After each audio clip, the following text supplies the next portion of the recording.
महाराज जी एक ना अभी रिसेंटली ब्रांड था, तो उस ब्रांड ने क्या किया कि एक कैंपेन लॉन्च किया अपने कपड़ों को दर्शाने के लिए। हाँ। तो उसमें आपने सुना, वो न्यूज़ देखी थी आपने? नहीं। तो उस ब्रांड ने क्या किया कि राधा रानी का एक स्वरूप दिखाया, पर एक बड़े अलग तरीके से, जैसे जो आजकल की मॉडल्स होती हैं उनको वैसा स्वरूप दिखाने की कोशिश करी। राधा रानी के जो पैरों के चिन्ह थे वो उस मॉडल के पैर में थे, और एक काफ़ी फेमस एक्ट्रेस थी। हाँ हाँ हाँ हाँ, देखा है लगभग ये। वो देखा था आपने? वो पाँव में शंख चक्र भी बनवा रखे थे। जी जी जी जी। अब देखिए ऐसी है ना, ये सब बॉलीवुड से संबंधित है। हाँ, बॉलीवुड ही है सारा। हाँ, तो कैसा, तो बॉलीवुड का काम ही है सनातन धर्म को नीचा दिखाना, सनातन धर्म को गालियाँ देना, सनातन धर्म का मजाक उड़ाना, ये बॉलीवुड का काम है। पता नहीं ये सनातनी क्यों नहीं समझते।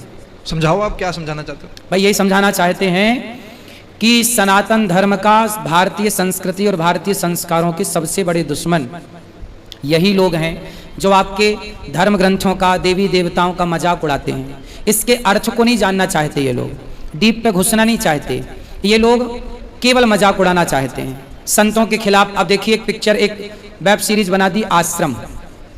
आश्रम एक मूवी है, उस मूवी को जो बच्चा देख लेगा वो संतों से नफरत करने लग जाएगा। अब जब संतों से नफरत करने लग जाएगा बचपन से, तो फिर वो कहाँ गीता पढ़ने जाएगा, कहाँ गीता और ज्ञान की बातें संतों से सीखेगा, क्योंकि संतों से तो उससे नफरत हो गई। तो ये बॉलीवुड आपके बच्चों को संतों से नफरत करा के वो अपनी ओर खींचना चाहते हैं, क्योंकि उन्हें तो शराब बेचनी है, गुटखा बेचना है, अंडा बेचना है, उन्हें तो जुआ बेचना है। तो आपके बच्चों को संतों से जुड़ने नहीं देना चाहते। संतों से आपके बच्चे जुड़ जाएंगे तो गुटखा शराब छोड़ देंगे, तो उनकी दुकानें बंद हो जाएंगी। तो वो ऐसी मूवियाँ बनाते हैं जिससे आपके बच्चों के अंदर संतों के प्रति घृणा पैदा हो, नफरत हो। अब संत लोग क्या कर रहे हैं, संत लोग आज ना होते, संत ना होते ना, आग लगी आकाश में बरस रहे अंगार, और संत ना होते जगत में तो जल जाता संसार।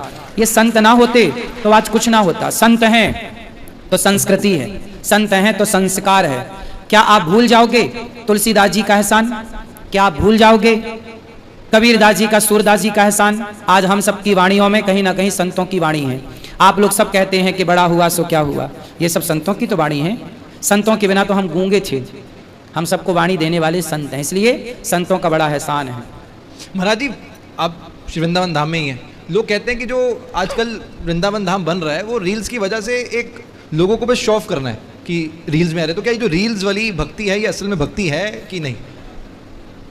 भक्ति तो देखो अपनी जगह है कि नहीं ये तो ईश्वर जाने। भक्ति आपके अंदर कितनी भक्ति है ये मैं नहीं जान सकते, केवल ईश्वर जानते हैं।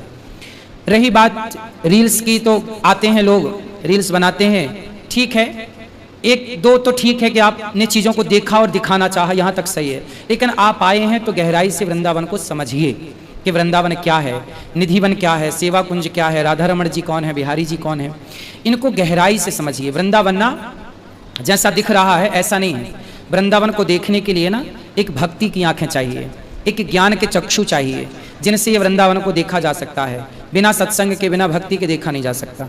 इसलिए उसके लिए पहले सत्संग में डूबना पड़ेगा, फिर आप जान पाएंगे कुछ। तो यहाँ पे कहते हैं जो ब्रजवासी होते हैं पहले से ही कहते हैं कि ब्रजवासियों का स्वरूप बड़ा ऊपर होता है। तो ब्रजवासियों का उनके अंदर क्या ऐसा खास है जो ब्रजवासी में है? और भाई ब्रजवासी तो वो हैं जिनके संग भगवान श्री कृष्ण खेले हैं, खाए हैं। ब्रजवासियों को अपनी पीठ में बिठा के भगवान चले हैं। तो भगवान का जितना महत्व है वृंदावन में, उतना ही महत्व वृंदावन में ब्रज के ब्रजवासियों का है। कृष्ण का जितना महत्व है उतना ही, क्योंकि ये कृष्ण के सखा हैं। जितनी यहाँ वृंदावन की गोपियाँ हैं आज भी ब्रजवासी हैं, वो ब्रज के कृष्ण के सखा हैं। और जो ब्रजवासिनी हैं, जो यहाँ ब्रजवासियों की बहन हैं, बेटियाँ हैं और पत्नी हैं, वो सारी भगवान की वही परिकर है, वही गोपियों का परिकर है, इस रूप में प्रकट है। अब ये बाहरी दृष्टि से तो हम एक सामान्य स्त्री ही समझेंगे, लेकिन जब गहराई से मानो तब पता चलता है कि ब्रजवासी और ये यहाँ की मिट्टी, यहाँ का वातावरण, यहाँ के बच्चे, यहाँ का कुत्ता, यहाँ के पक्षी, यहाँ के बिल्ली भी सामान्य नहीं है। वृंदावन के वृक्ष को मर्म न जाने कोय, डाल डाल और पात पात में राधे राधे होए, ये महिमा है। जय श्री राधे। जो राधा नाम ना हो तो रसराज विचारो रोतो, ना हो तो कृष्ण अवतार जपे जा राधे राधे। या वृंदावन की लीला मत जानो गुड़ को चीला, या मैं ऋषि मुनि गए हार जपे जा राधे राधे। ये वृंदावन की लीला है, ये गुड़ को चीला ना लाला। ये वृंदावन की लीला सबके समझ की परे है। ये आप समझवे कि ताई आए हैं तो या ब्रज में आए के नेक संतों के चरणों में डुबकी लगानो पड़े। नेक कछु दिन रहो वृंदावन में और ब्रजवासियों के टुकड़े खाओगे तो वृंदावन समझ पाओगे। महाराज जी, वृंदावन धाम में जैसे कि बहुत लोग आते हैं, तो ऐसे कौन सी चीज़ें हैं जिससे कि उनको बचना चाहिए कि वो दोष ना हो जाए? अपराध हैं कुछ, जैसे वृंदावन धाम में आके थूकना, लोग आते थूकते रहते हैं, नहीं थूकना चाहिए। चाहे जहाँ, ये धाम है, वृंदावन आए हैं, चाहे जहाँ, यहाँ भी आके लोग सिगरेट पीते हैं कुछ लोग, यहाँ भी आके गुटखा खाते हैं कुछ लोग। भाई ये धाम है, यहाँ किया गया पुण्य 100 गुना है और यहाँ किया गया पाप भी 100 गुना है। ना यहाँ का किया गया पुण्य किसी के टाले टलेगा, ना यहाँ किया गया पाप किसी के टाले टलेगा। इसलिए यहाँ पापों से बचना चाहिए, छल कपट से बचना चाहिए, निंदा चुगली से बचना चाहिए। वृंदावन में आके संतों का अपमान नहीं करना चाहिए, संतों की आलोचना नहीं करनी चाहिए, गंदगी नहीं फैलानी चाहिए, और वृंदावन का स्वरूप जैसा है उस स्वरूप का आनंद से दर्शन करना चाहिए। कुछ लोग आते हैं लड़ने लग जाते हैं, अपने स्वभाव से बाहर नहीं निकल पाते, ये सब व्यवहार गलत है। हम भाव लेकर आए हैं तो कण कण में कृष्ण को देखने का प्रयास करें। प्रभु जी, आपने तो इतने सालों में जरूर कभी ना कभी कोई दिव्य अनुभूति की होगी। रोज करते हैं भगवान। बताओ ना, जैसे क्या बताएं, बताओ कोई दिव्य अनुभूति जैसे कि आपको लगा कि साक्षात भगवान की लीला ही थी। देखो, जब मैं वृंदावन आया तो 2006 में आया, 17 जुलाई मैं पढ़ने के लिए आया वृंदावन मध्य प्रदेश से। तो मैं जिस आश्रम में पढ़ने आया, वहाँ के मैनेजर ने, वहाँ के व्यक्ति ने मना कर दिया कि आपको यहाँ नहीं रखा जाएगा। अच्छा। क्योंकि यहाँ पे जगह पूरी हो चुकी है। तो फिर हम लोग वापस, पिताजी हमारे लेकर घर जाने लगे वापस। तो हम, पिताजी बोले कि चलो चल ही रहे हैं तो बिहारी जी का दर्शन करावें। तो पिताजी बिहारी जी का दर्शन लेकर के मुझे गए और मैंने बिहारी जी का दर्शन किया पहली बार।